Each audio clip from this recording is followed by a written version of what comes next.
অসম্ভব দ্রুত গতিতে পৃথিবীর দিকে ছুটে আসছে গ্রহাণু। আপাতত গ্রহাণুটির যে গতিপথ তাতে পৃথিবীর উপর আছড়ে পড়ার সম্ভাবনা উড়িয়ে দিচ্ছে না বিজ্ঞানীরা। কোনো কল্পবিজ্ঞান কাহিনী বা গুজব নয়, সত্যিই পৃথিবীর বুকে এবার আছড়ে পড়তে চলেছে গ্রহাণু। খোদ এই বিষয় সম্পর্কে অবগত করেছে বিজ্ঞানীরা। ইউনিভার্সিটি অফ হাওয়াই ইনস্টিটিউটের বিজ্ঞানীরা জানিয়েছেন, অ্যাপোফিস নামক এই গ্রহাণুটি নিজের গতিপথ বাড়িয়ে ধেয়ে আসছে, যার ফলে 2068 সালে ধাক্কা লাগবে পৃথিবীর সাথে। অপরদিকে 2017 সালের অক্টোবর মাসে একটি গুজব ছড়ানো হয়। সেখানে বলা হয় 2017 সালে নভেম্বরের 19 তারিখে পৃথিবী ধ্বংস হয়ে যাবে।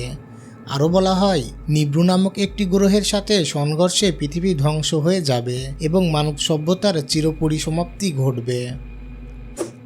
নভেম্বরের 19 তারিখে নিব্রু পৃথিবীতে আঘাত হানবে এমন খবর ছড়ালে অনেক সংবাদ মাধ্যম সেটিকে নিয়ে সংবাদ তৈরি করে এবং এই সুযোগটি কাজে লাগিয়ে ইউটিউবেও তৈরি করা হয় একাধিক ভিডিও। অতীতে এই ধরনের একাধিক ভবিষ্যৎবাণী প্রদান করলেও নিব্রু নামক এই গ্রহের কোনো অস্তিত্ব কখনো পাওয়া যায়নি। অবশেষে 19 তারিখ পৃথিবী ধ্বংস না হলে এ বিষয়ে মানুষের ব্যাপক কৌতূহলের মুখে ভারতীয় মিডিয়াতে প্রচার করা হয় 2036 সালে অ্যাপোফিস নামক একটি গ্রহাণু আঘাত হানবার। তবে এই তথ্যটি 2013 সালেই নাকচ করে দেয় নাসা। কিছুটা এই তথ্যের উপর ভিত্তি করে প্রচারিত এই প্রতিবেদন নভেম্বর 20 তারিখে কলকাতা ভিত্তিক নিউজ পোর্টাল সংবাদ প্রতিদিন একটি নিউজ প্রচার করে, যার হেডলাইন ছিল গ্রহাণুর সঙ্গে সংঘর্ষেই ধ্বংস হবে মানব সভ্যতা, এবার দাবি নাসার। দৈনিক কালের কণ্ঠ এই প্রতিবেদনটিকে সূত্র দেখিয়ে অনলাইনে দুটি পৃথক সংবাদ এবং পত্রিকায় একটি প্রতিবেদন ছাপায়। 21 তারিখে ব্যাপক ভাইরাল হওয়ার পর ওই প্রতিবেদনগুলো হুবহু নকল করে প্রচার করে অন্যান্য বাংলাদেশি নিউজ পোর্টাল।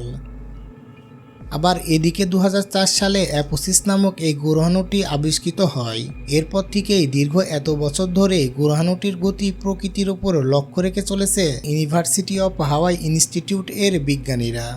অবশেষে দীর্ঘ পর্যবেক্ষণের পর ডেভ লেথেন জানিয়েছেন 1963 সালের আগে 2029 সালের 13 এপ্রিল এই গ্রহাণু পৃথিবীর খুব কাছ দিয়ে যাবে।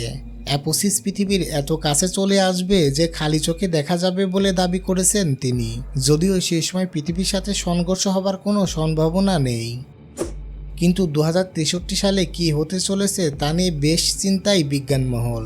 কারণ 8 কোটি 80 লক্ষ টন TNT বিস্ফোরণে যে শক্তি নির্গত হয়, এই গ্রহাণুটির ধাক্কায় তেমন শক্তি উৎপন্ন হবে বলে ধারণা করছেন বিজ্ঞানীরা।